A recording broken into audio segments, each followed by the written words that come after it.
안녕하세요. 여기는 도시책방입니다. 오늘 함께할 책은 베르길리우스의 아이네이스입니다. 아이네이스는 일리아스 오디세이아에 이은 트로이 전쟁 3대작이라고 할 수 있는데요. 일리아스가 트로이 전쟁의 상황을, 오디세이아가 트로이 전쟁에서 이긴 오디세우스의 기양을 그린 거라면, 아이네이스는 트로이 전쟁의 패전으로 나라를 잃은 아이네스가 새로운 영토를 찾아 온갖 모험과 역경 끝에 로마 제국의 밑바탕이 되는 새 나라를 세우는 이야기입니다. 이 작품은 로마 제국의 건국 신화로 여겨지는데요. 이번 영상에서는 문학으로서의 아이네이스, 정치적 의도가 다분한 건국 신화로서의 아이네이스, 그리고 이 작품을 쓴 베르길리우스와 아우구스투스에 대해 이야기해 보겠습니다. 참고로 베르길리우스는 로마 사람이죠. 그래서 그리스 신의 이름이 로마식으로 바뀌는데요. 그래서 살짝 초반에는 혼동이 돼서 포스트잇에 이름을 써놓고 혼동이 올 때마다 확인하면서 읽었습니다. 아이네이스는 총 12권으로 되어 있습니다.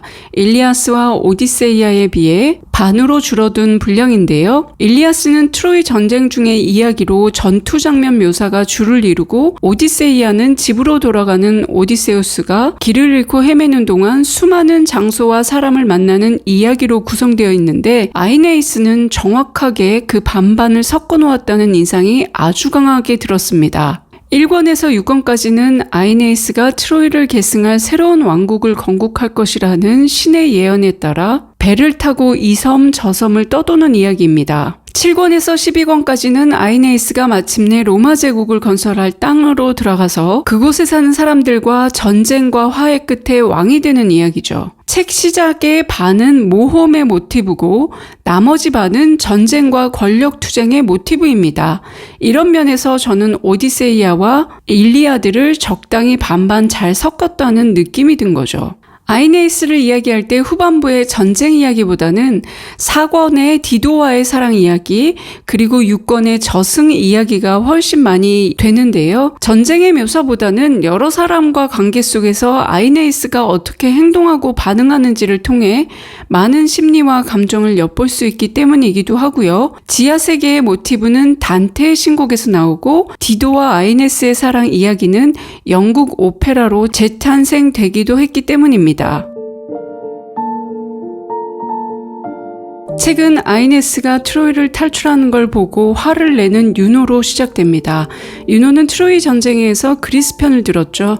트로이가 사라지길 원했는데 다른 영토를 찾아 트로이를 이으려는 아이네스가 정말 마음에 들지 않았던 거죠. 그래서 아이네스를 어떻게 골려줄까 괴롭힐까 생각합니다. 다른 한편으로는 아이네스의 어머니인 베누스가 유피테르에게 하소연을 합니다. 저렇게 힘들게 떠나야 하는 아들이 너무 안타까웠던 거죠. 하지만 유피테르는 여유 있게 베누스에게 아이네스가 무엇을 어떻게 하게 될지 예언을 합니다. 그의 예언은 아이네스가 라비니움을 건설하고 그의 아들이 알바론가를 건설해서 300년간 통치를 하고, 마지막 왕인 누비로르의 딸 레아 실비아가 로물루스와 레무스 쌍둥이를 낳는다는 예언인데요. 사실 이 이야기는 아이네스 작품에는 전혀 나오지 않습니다.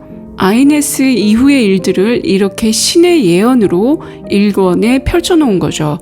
이런 예언이 성립되려면 아이네이스는 반드시 라비니움을 세워야 합니다. 엄청난 모험과 그 여정 속의 유노의 괴롭힘이 만만치 않을 것이라는 것도 쉽게 예측할 수 있죠. 2권에서는 트로이의 목마에 대한 이야기가 나옵니다. 자신들이 어떻게 떠돌이 민족이 되었는지 설명합니다. 3권에서는 아이네스가 어떤 섬을 찾아갔고 어떤 일을 겪었는지가 펼쳐지는데요. 델로스 섬에 도착하지만 열병이 퍼지고, 괴물새 하르피아가 사는 섬에도 갔었고, 오디세우스 때문에 눈을 잃은 폴리페모스가 사는 섬에도 갔었죠. 그들은 새로운 영토에 들어갈 때마다 신들에게 예를 갖추면서 이곳이 자신들의 땅이냐고 묻지만 신들은 하나같이 아니라는 답을 냅니다. 아이네이스는 인간적인 고민에 빠지지만 그때마다 신의 예언이 나타나고 그것을 되새기면서 항해를 계속하는데, 3권에서 자신의 아버지 양키세스가 생을 다하고 맙니다.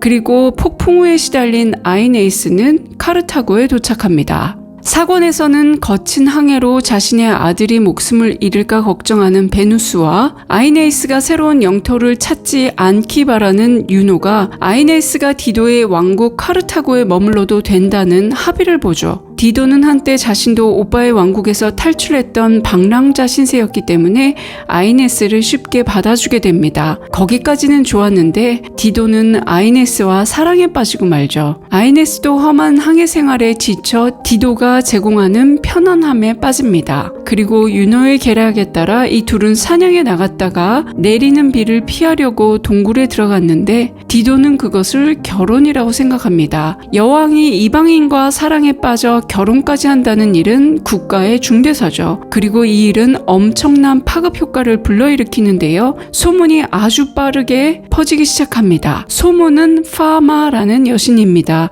이 단어에서 영어 fame이 유래했죠. 이 책에서는 소문을 이렇게 묘사합니다. 소문은 세상에 아까운데 가장 빠르다.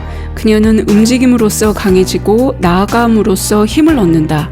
그녀는 처음에는 겁이 많아 왜소하지만 금세 하늘을 찌르고 발로는 땅 위를 걸어도 머리는 구름에 가려져 있다.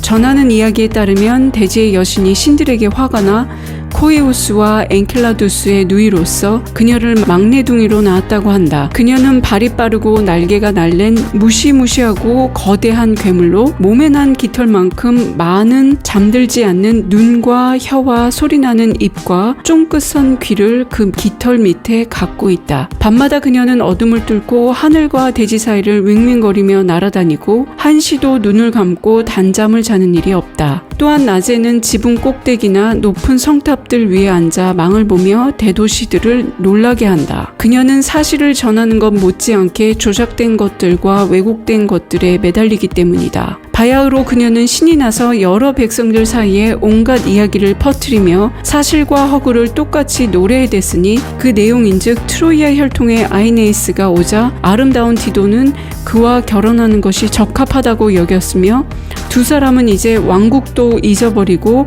어리석은 애육의 포로가 되어 겨우내 함께 방탕한 생활을 하고 있다는 것이다. 가증스런 여신은 도처에서 사람들의 입에 이런 이야기를 쏟아부었다. 이 부분은 정말 소름이 끼칠 정도였습니다. 오늘날 황색저널이라는 카더라 통신, 소문과 가십을 넘어 SNS의 가짜뉴스와 똑같다는 생각이 들었죠. 기원전에도 이런 소문에 대한 생각이 있었다는 게 정말 놀랍습니다. 이렇게 소문이 퍼지자 우선 가장 화가 난 사람은 디도에게 태자 맞은 왕이었습니다. 그는 화가 불같이 나서 제우스에게 쪼르르 달려가 고자질을 하는데요. 그리고 제우스 역시 아이네이스가 디도의 왕국에 머물러서는 안 된다고 생각했죠. 그래서 메리쿠루스 에게 자신의 뜻을 전달하라고 합니다. 그렇게 제우스의 뜻을 받들인 아이네이스는 한밤중에 서둘러 떠납니다. 디도에게 어떤 이별의 말도 없이 항해를 준비하는데 그러다 들키죠. 그러고는 조금은 구차한 변명을 합니다. 몰래 도망칠 의도도 없었다. 자신은 결혼을 빙자한 적도 없고 혼인계약을 맺은 적도 없다. 이렇게 말이죠. 함께 있고 싶지만 그럴 수 없는 이유는 자신이 이탈리아로 가야 하는 건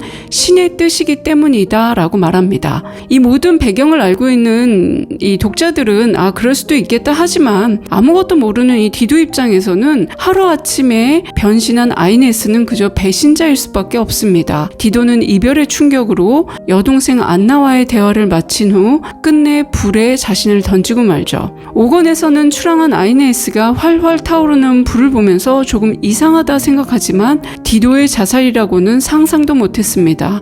그저 감정 기복이 심한 디도에게 조금은 자유로워졌다는 안도감과 미안함이 있었을 뿐이죠. 거기에 신경 쓸 겨를조차도 없었습니다. 그는 라티움 왕국에 대한 신의 소명을 해내야 했기 때문이죠. 그는 드레파눔이라는 곳에서 환대를 받는데요. 거기에서 화려한 경기를 치릅니다. 오늘날의 조정 같은 배경기, 화살 쏘기, 권투 등 이 육체의 건강함을 찬양하는 부분인데요. 6권에서는 모든 영웅들의 관문과도 같은 저승 여행 얘기입니다. 그는 예언의 능력이 있는 시빌라와 함께 이동하는데요. 시빌라의 도움으로 지하세계로 들어간 아이네이스는 여러 사람을 만납니다. 우선 트로이 전쟁에서 사망한 전우들을 만나고 디도도 만나는데요. 그때서야 아이네이스는 디도가 자살했다는 것을 알게 되죠. 아이네이스는 디도에게 미안하다고 말하지만 디도는 무표정으로 아이네이스를 가만히 보고 있다가 말없이 사라집니다. 아이네이스는 그녀를 매우 측은하게 생각하죠. 6권에서는 지옥에 대한 묘사가 꽤나 정교하고 무시무시하게 되어 있는데요. 이 부분이 아마 단테 신곡에 많은 영향을 주었 주었을 거라 생각합니다. 누가 천국을 가고 누가 지옥을 가는지도 자세히 나오는데 이 부분은 단테의 신곡 영상에서 다시 한번 다루기로 하고요. 이 아이네이스는 이 지옥에서 벗어나 엘리시온이라는 천국으로 여겨지는 평화로운 곳으로 이동합니다. 그곳에서 자신의 아버지를 만나죠. 그리고 아버지는 아이네스에게 미래를 예견해 줍니다. 1권에 나왔던 제우스의 예언과 더불어 이 책의 핵심 내용이라고 할 수 있습니다. 아우구스투스에 대한 업적이 예견되죠. 아이네스가 라티움에 도착해 그의 자손이 어떻게 번성하여 번영을 누리게 되는지, 아우구스투스가 어떤 업적을 세우게 되는지 알려줍니다. 거기에다가 아이네스가 앞으로 겪게 될 전투와 거기에 승리할 수 있는 방법을 귀뜸해주죠. 7권에서부터 12권까지는 아이네이스가 라티움에 도착해서 자신의 왕국을 세우는 이야기입니다. 아이네이스가 약속의 땅 라티움에 도착합니다. 이곳을 다스리는 라티움의 왕은 자신의 딸 라비니아와 아이네스를 결혼시키려 하지만 유라는 결코 그걸 보고만 있지 않았죠. 아이네스에 대한 온갖 안 좋은 소문이 돌게 만들고 재앙을 가져다주는 알레토를 불러내 사람들의 분열을 조장합니다. 이런 소식은 라비니아와 결혼을 하고자 했던 이웃나라의 왕 투르누스에게까지 들어가 결국 전쟁이 일어나게 되죠. 투르누스 왕은 이웃나라의 군대를 불러 모으고 아이네이스도 동맹군을 모읍니다. 지리멸렬한 전투에 서로 지쳐가는 동안 베누스는 아들에게 새로운 무구와 방패를 선물하는데요. 그 방패 역시 작가의 의도가 다분히 담겨져 있습니다. 그 방패에는 쌍둥이 형제가 늑대의 젖을 먹는 모습이 새겨져 있었죠. 거기에는 또한 수많은 장군과 군대가 주변국을 무찌르는 위대한 로마의 모습이 새겨져 있는데요. 그 방패를 선물 받은 아이네이스는 결국 투르누스와 운명의 결투를 벌립니다. 정말 운명의 신이 아이네이스의 손을 들어주는 것 같았죠. 유노는 아이네이스가 이기는 것이 정말 끔찍히도 싫었습니다. 하지만 제우스는 단호했는데요. 그래서 유노가 부탁을 하죠. 트로이의 이름이 역사에 남지 않게 해달라고 말이죠. 제우스는 그것만큼은 약속할 수 있다면서 유노를 진정시킵니다. 아이네이스가 건국할 나라는 자신의 아내의 이름 라비니움을 그대로 사용했거든요. 그렇게 투르누스와 운명의 결투를 벌인 아이네이스는 적의 가슴 깊숙이 칼을 찔렀습니다. 그렇게 아이네이스는 끝을 맺습니다. 아이네이스와 오디세이아는 트로이 전쟁 이후를 그린 것, 그리고 그 신들의 예언과 저주를 동시에 받았다는 것이 공통점이지만 오디세이아는 갈 곳이 뚜렷하게 정해져 있기 때문에 오디세우스가 흔들림 없이 자신의 목적지를 굳건한 의지로 찾아갈 수 있었지만, 아이네이스는 신의 예언은 받았지만 그곳이 어딘지 또한 언제 일어날지 몰랐기 때문에 인간적인 고뇌가 깊었습니다. 신이 약속한 땅을 찾지 못한다면 망망대해에서 물고기밥이 되어야 되는 처지였죠. 그 과정에서 아버지가 돌아가시고 한 여자에게 깊은 상처를 주고 자신을 믿고 따르던 백성들이 역병으로 죽고 배에 빠져 죽고 엄청난 시련들 속에서 인간적인 고뇌가 없을 수가 없었죠. 신의 예언이 있으나 인간의 능력으로는 알 수 없는 불안한 미래를 그럼에도 불구하고 확신을 갖고 앞으로 나아갔습니다. 아이네이스는 전쟁통에 아버지를 업고 아들을 데리고 부인과 함께 트로이를 탈출한 인물입니다. 3대가 탈출하는 거죠. 부인이 그 길에서 죽지만 온 가족을 책임지는 든든한 가장의 모습으로 나옵니다. 아킬레우스처럼 자신만의 명예와 이기심으로 똘똘 뭉친 인간이 아니라 자신의 역할과 사회적 책임을 다하면서도 동시에 감정과 감성이 풍부해서 착하게 공감 어린 모습을 보이는데요. 그는 아킬레우스만큼 용맹하지는 않았습니다. 두려움도 많았고 흔들리기도 자주 흔들렸죠. 그럴 때마다 신에게 기도하고 신의 예언을 되새기면서 마인드 컨트롤을 합니다. 자신의 욕망보다는 가족과 사회의 대의를 따르면서 현실에 꺾이지 않는 희망으로 신의 소명을 다하는 모습을 보여주죠. 아이네이스야말로 이 작품이 쓰여졌던 당시 로마 제국이 원했던 이상적인 인간상이 아니었을까 짐작해봅니다. 저는 이 작품에서 이 디도와의 사랑 이야기가 처음에는 굉장히 생뚱맞다고 생각했습니다.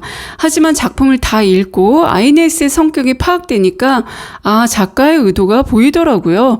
아이네이스도 디도를 아끼고 사랑했지만 신이 자신에게 내린 의무가 훨씬 더 중요했다는 걸 작가는 드러내고 싶었던 거죠. 신의 소명, 자신의 과업을 이루기 위해 내면의 고민과 세상의 유혹을 이겨나가는 강건한 모습을 그려내는데 이 디도가 필요했던 것입니다. 이것이야말로 아마 로마인들이 원했던 위계 질서와 충성심을 직간접적으로 보여준 거라 생각이 들었습니다. 또한 이후에 카르타고와 로마 제국이 전쟁을 하는데 그게 바로 포에니 전쟁이었죠. 당시 지중해에서 매우 강력했던 카르타고와 전쟁을 하는데 사실 로마 제국이 당시 중립국이었던 누미디아를 이용해 카르타고와의 전쟁을 일으키는데 거기에 대한 명분을 세우기 위해 이런 디도의 저주를 문학적으로 사용한 것이다 라는 생각도 들었습니다. 이처럼 아이네이스는 로마 제국의 건국 신화로 의도적으로 쓰인 작품이라는 것이 곳곳에 담겨져 있습니다. 유피테르의 예언과 지하세계에 만난 아이네스 아버지 양키세스의 예언, 그리고 베누스가 아이네스에게 선사한 방패, 이것뿐만 아니라 정말 이 아이네스가 인간적 고뇌에 빠질 때마다 이 신의 예언이 반복적으로 나오거든요. 아주 대놓고 나옵니다. 그래서 이 작품을 문학적으로 해석할 수도 있지만 로마 제국의 건설에 대한 밑바탕을 신화적으로 의도적으로 쓴 작품이라고 볼 수도 있죠. 그럼에도 이 모든 이야기를 짜맞추기 위한 여러 가지 스토리텔링 기법이 들어가 있는데요. 스토리텔링이란 결국 개연성 있게 그럴듯하게 만드는 것이고 그 그럴듯함이란 건 원인과 결과, 생각과 행동이 자연스럽게 연결되는 걸 말하죠. 그토록 아이네스를 미워했던 헤라 유노도 트로이라는 말을 쓰지 않는다는 걸로 합의를 보게 한다거나 회상의 모습을 액자 속 그림으로 압축해서 보여준다든가 미래를 이야기할 때 방패 속의 그림으로 이야기한다든가 하는 식으로 이 스토리를 만들어내는데 베르길리우스는 뛰어난 능력을 보여줍니다. 아이네이스는 로마가 어떻게 건국되었고 이후 로마 제국에 어떤 황제가 나오는지를 보여주는데요. 신의 예언력이 뛰어난 게 아니라 이 작품은 아우구스투스 시절에 쓰여진 작품이기 때문입니다. 아우구스투스는 로마 제국의 제1대 황제입니다. 로마는 이전까지는 왕이 없는 공화국이었죠. 집정관, 원로원, 호민관의 평민회와 같은 민주주의 국가와 비슷한 정치 체계를 만들고 로마 법률까지 세웠습니다. 하지만 로마가 소규모의 도시 국가였기에 가능했던 거죠. 이후 로마 제국이 정복 국가로 바뀌면서 통치 지역이 프랑스, 중동, 아프리카, 이집트까지 확장됩니다. 권력의 집중과 역할의 분산이 매우 중요했죠. 공화정의 형태로만으로는 그 넓은 지역을 다스리기가 어려워졌는데요. 게다가 그리스가 알렉산더 대왕의 사후 이후 세력이 꺾이고 지중해 무역의 강자 카르타고가 세력이 강화되자 로마는 카르타고와 전쟁을 하게 됩니다. 디도의 저주처럼 이 전쟁이 매우 오랫동안 지속되었는데요. 바로 포에니 전쟁입니다. 3차에 걸친 카르타고와의 전쟁 끝에 로마는 유럽, 아프리카, 중동, 아시아로 세력을 더욱 확장하게 됩니다. 이후 왕을 세운에 만에 이렇게 귀족과 평민이 권력 투쟁을 벌이는 와중에 율리우스 카이사르가 왕이 아닌 공화정의 최고 우두머리로 로마 제국 역사에 등장하게 되죠. 이후 브루투스에 의해서 암살당하고 드디어 옥타비우스가 등장합니다. 그는 카이사르 조카의 아들로 카이사르의 양아들입니다. 그의 정적이었던 안토니우스가 클레오파트라와 부적절한 관계를 맺고 있다는 것을 빌미삼아 전투를 벌이고 끝내 로마 제국의 첫 번째 황제가 되죠. 원로원은 옥타비우스에게 아우구스투스라는 칭호를 바칩니다. 이후 팍스 로마나의 시대가 펼쳐지죠. 로마 제국의 역사를 이렇게 빠르게 한번 짚어봤는데요. 국가가 평화롭고 경제가 융성하면 문화예술 또한 화려하게 번성합니다. 아우구스투스는 황제로서의 정통성, 로마의 정통성을 정립하기 위해 당대 유명한 시인이자 자신의 동문으로 알려진 베르길리우스에게 작품을 의뢰한 것입니다. 그래서 베르길리우스는 자신이 죽기 11년 전까지 이 작품에 매진하는데 안타깝게도 답사를 떠나 돌아오는 길에 열병에 걸려 아이네이스는 미완으로 남겨지고 말죠. 하지만 아우구스투스는 출판을 감행했고 지금 우리가 이렇게 읽고 있습니다. 아이네이스는 베르길리우스의 뛰어난 스토리텔링으로 아우구스투스를 아이네스의 후손으로 연결시키고 로마가 작은 도시국가가 아닌 지중해를 호수 삼았던 위대한 국가로 거듭나는데 적절한 명분과 배경을 제공했습니다. 아우구스투스로 팍스로마 시대가 이어졌던 만큼 베르길리우스 역시 거의 신급으로 칭송을 받았는데요. 베르길리우스의 책을 펼쳐서 점을 치는 것도 유행했다고 합니다. 오늘 영상도 조금 길어졌는데요. 점점 짧아지고 파편화되는 지식 세상에서 통찰력과 스토리를 이끌어내는 것이 마치 저의 사명인 것인 양 긴 영상을 고수하고 있네요. 지금까지 도시책방에 저와 함께 머물러 주셔서 감사합니다. 도시책방은 책 많이 읽고 다음 영상으로 찾아뵙겠습니다. 감사합니다.